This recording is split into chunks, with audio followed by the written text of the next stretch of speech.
Hi and Namaste. My name is Avni and I welcome you back to my channel Following Vedas.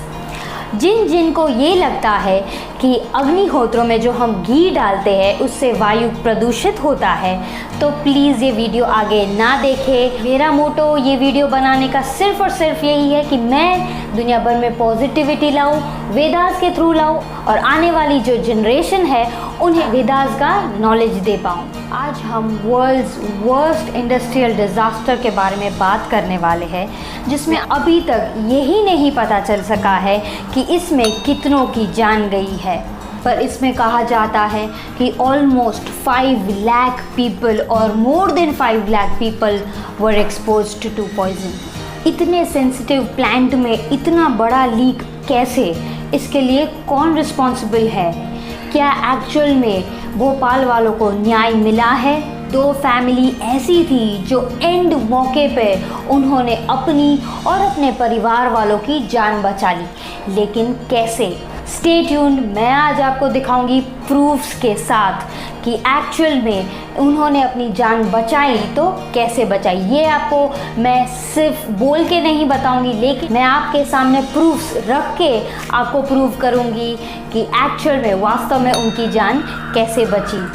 और वही formula हम अपने जीवन में धारण करके, चाहे वो कोई भी गैस लीक हो, कोविड हो या कोविड से भी भयंकर कोई भी बीमारी आए, उनसे हम लड़ सकते हैं।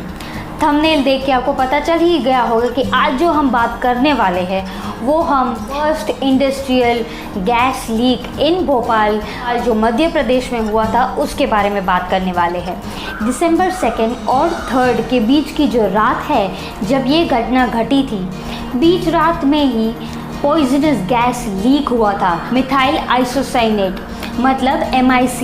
ये MIC जो गैस होता है वो बहुत ही डेंजरस होता है, इसके लिए बहुत सारी प्रिकॉशंस ली जाती है, सेफ्टी मेजर्स लिए जाते हैं, लेकिन ये कंपनी जिसका नाम था यूनियन कार्बाइड, शायद इनको उनके आसपास रहने वाले लोगों की कोई परवाह नहीं थी, उन्हें कोई भी परवाह नहीं थी कि वो चाहे जिए या मरे, इसीलिए उन्होंने स्टेप पर स्टेप जहाँ पे सेफ्टी लेनी चाहिए थी उन सारे मेजर्स को वे इग्नोर करते गए और इग्नोर करने के कारण इतना भयंकर गैस लीक हुआ और गैस लीक करने पर पूरे सिटी में ऐसी आग जैसी फैल गई कि सबको वॉमिटिंग, कफिंग, स्नीजिंग, डीजीनेस, सब भागने लगे यहाँ से वहाँ, कहाँ जाए कुछ समझ में नहीं आ रहा था। क्लियरली यूनियन कार्बाइड को पैसों के अलावा किसी भी चीज़ में कोई इंटरेस्ट ही नहीं था। कितनों की तो ऑन द स्पॉट जाने चली गई, कितने तो ऐसे थे जिन्हें पल पल जिंदा थे लेकिन मरने जैसी फीलिंग आ रही थी। ऐसे तो मिलियंस है जिन्हें कितना कुछ सहन करना पड़ा और आज भी अगर आप देखें तो उनकी जनरेशन अभी भी भुगत रही है। Generation is still paying the price.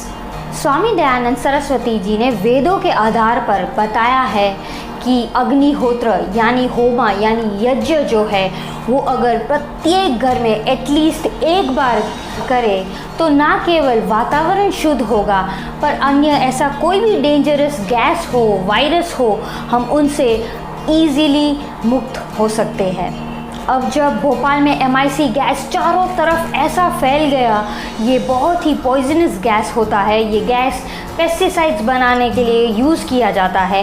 ये गैस ऐसे फैला सब जगह पे वॉमिटिंग, कफिंग, यहाँ तक कि आँखों में से भी खून निकलने लगा, आँखों में चुभन होने लगी। ऐसे टाइम पे SL कुशवाला करके है जो आप सर्च भी कर सकते हैं ऑनलाइन, उन्होंने मिडनाइट में जब उठ के देखा तो उनकी पत्नी जो थी वो वॉमिट कर रही थी, उनके बच्चे भी अनईजीनेस फील कर रहे थे और यहीं से पता चला कि यहीं पे 1 किलोमीटर के दूरी पर जो पॉइजनस गैस MIC गैस है वो लीक हुआ है और उसकी वजह से ये सब कुछ हो रहा है।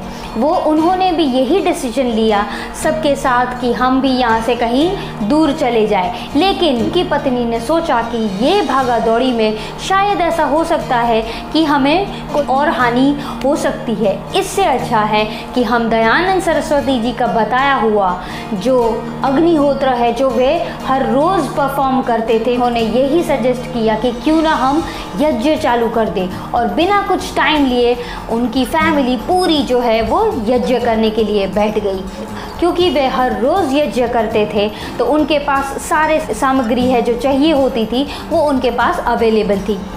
तो उन्होंने बिना कुछ टाइम लिए यज्ञ करना शुरू कर दिया, और जैसे ही उन्होंने यज्ञ करना शुरू किया उन्होंने ये नोटिस किया कि 20 मिनट में ही उनकी आँखों का जो चुभन था वो कम होने लगा। उन्होंने अपने बच्चों के आँखों में भी देखा कि उनको जो चुभन हो रहा था वो कम होने लगा है। अब आपको लगेगा कि अवनी तो कुछ भी बोल रही है, लेकिन इस बात को प्रूव करने के लिए मेरे पास प्रूफ है। उस टाइम का न्यूज़पेपर आप आज भी देख सकते हैं, जिसमें साफ साफ लिखा है कि 2 फैमिलीज़ ऐसी है जो बच गई बिकॉज ओनली एंड ओनली अग्निहोत्र, दैट इज़ हवन, यज्ञ, आप जो भी बोले। ऐसे टाइम पे उन्होंने यज्ञ किया और इसी रीज़न से वे सुरक्षित थे। जब हम एक बूंद घी खाते हैं ये केवल हमें फ़ायदा करता है, लेकिन जब आप एक बूंद घी यज्ञ में डालते हैं तो आजू बाजू का पूरा जो वातावरण है वो शुद्ध होता है।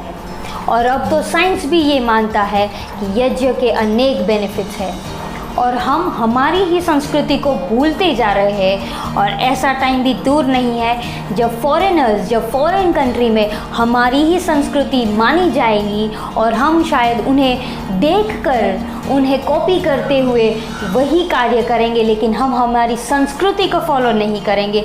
हम सिर्फ फॉरेनर्स को देखते हुए वो कॉपी करेंगे। थोड़ा टाइम रुकिए और आप खुद ही देखेंगे कि जो फॉरेनर्स है वे भी यज्ञ करते हुए दिखेंगे, क्योंकि उन्हें अपने देश को सुरक्षित रखना है।